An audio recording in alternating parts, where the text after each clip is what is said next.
So we were talking earlier about the Cardinals, and we were saying how, are we too close to the situation and thinking the Cardinals are going to be better than people think, or are other national media outlets, are they not close enough, or are we too close? Like, are we too close to the situation where, oh, yeah, they're going to be better than everybody says, and these national types know exactly what they're talking about? I think, Gambo, almost exactly the same thing could be said about Kyler Murray. In fact, I think in a way Kyler kind of mirrors what the reaction is nationally to the Arizona Cardinals. Like, how good is he going to be this year? What is he going to look like in this offense? We sit here and think he's going to look very good because he's got Marvin Harrison Jr. and all the additions they've made in the offseason. But nationally, I think much like the Cardinals team themselves, there is very much a wait-and-see kind of mentality when it comes to Kyler. CBSSports.com listed 7 quarterbacks in QB purgatory. Kyler made the list. There was another story about players among the hot seat in the NFC West.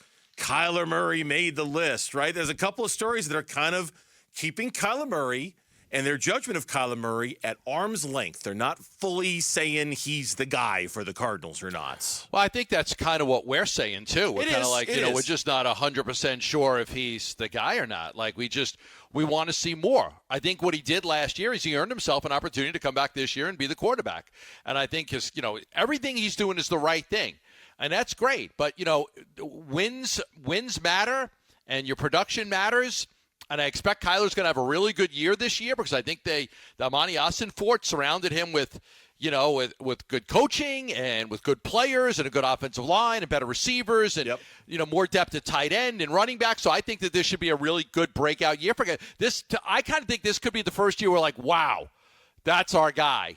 But he hasn't solidified that yet. And if he goes out there and he doesn't play well, then the jury's still open because – the hard part about, being one of those guys on the hot seat or the purgatory thing is we know that Kyler Murray's better than a lot of quarterbacks in this league.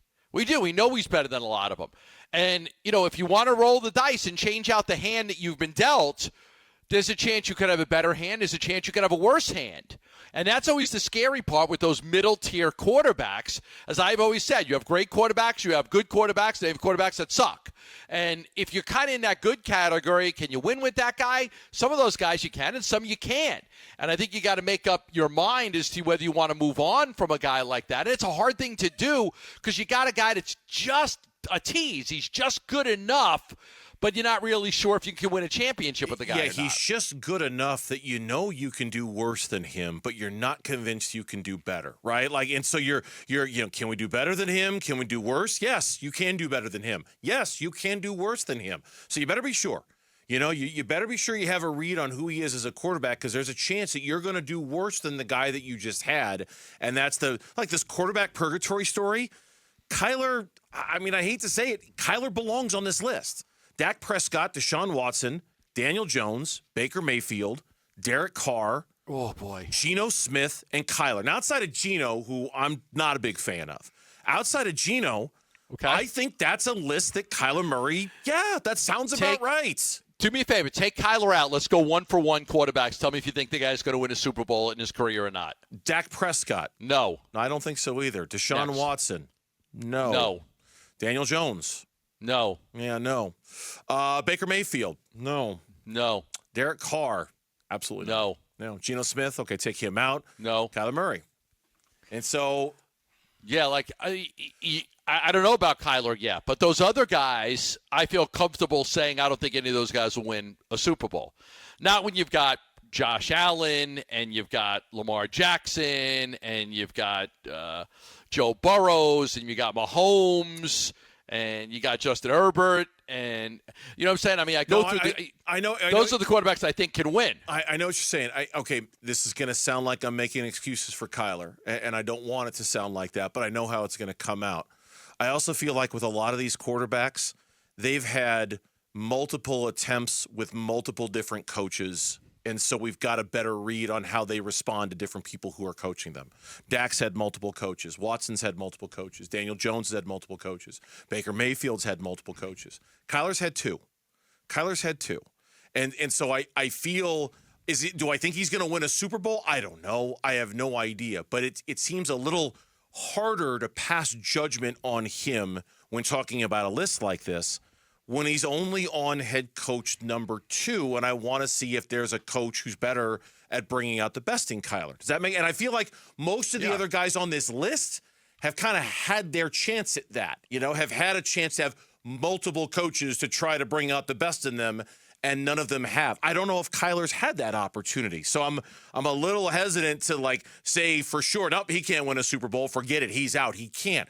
This is only the second year of the second coach he's ever had in the NFL. I feel like we need a little more time to see if somebody can bring out the best in him. Does that make any sense?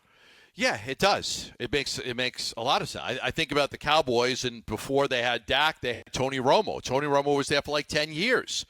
He had some good years where he won a lot of football games, and he had a lot of years where they were basically, we used to make fun of the fact that they were a 500 team a lot of those years with Tony Romo. They ran 10 years with Tony Romo. They didn't win anything. Yeah. They didn't win anything. So should they have gotten rid of him? Because, you get rid of a guy like that, and you could get worse. But, I think the goal is to win a Super Bowl. So if you feel like your guy can't win a Super Bowl, then you got to move on. Look, this is a big year. This is a big year for Kyler. I was just going to say, there's no doubt. This is a big year for Kyler Murray. He's got a lot to prove. He's got a lot to show. He's got a lot to kind of prove that he belongs. I don't know if you'll agree with this or not, but for the not for the first time, but for the first time in a long time, I find myself rooting for Kyler to make it. A year ago, I don't know if I could have said that I was rooting for Kyler to make it. I don't know if I was rooting for him to, I don't know if I was as emotionally invested in him as I was because I thought the Cardinals were going to have the number 1 pick. But yeah. Do you agree with that? Do you disagree? I find this year, given his level of commitment and everything he's done over the last calendar, boy, is he likable. He's not that guy that was yelling at Cliff and yelling at Hopkins and playing video games, and you wondered if he was committed to win. Yeah, absolutely. I totally agree with you. I want Kyler to do well. A year ago, I wouldn't have been – I'm not insulted now that he's on this list, but I would have been like, hey, if it's time to move on from Kyler, move on to Kyler. Now I want Kyler to win. I want Kyler to prove this year, oh, yeah, I'm the guy. I'm the man. Go watch and see. I don't know. I can't describe as to why – other than maybe some of that boorish behavior we've saw out of him the last couple of years under Cliff. But I'm rooting for him to remove all doubts this year in a way that I can't say I was a year ago. You know? He gave you a reason to really root for him. Yes. And not just because he is the quarterback on the team that you follow and cover and root for. That's exactly it. He gave you a reason to root for him as a person. Thanks for watching Burns Gambo. Click to see more from the guys and hit the button in the middle to subscribe so you never miss a video from Arizona sports.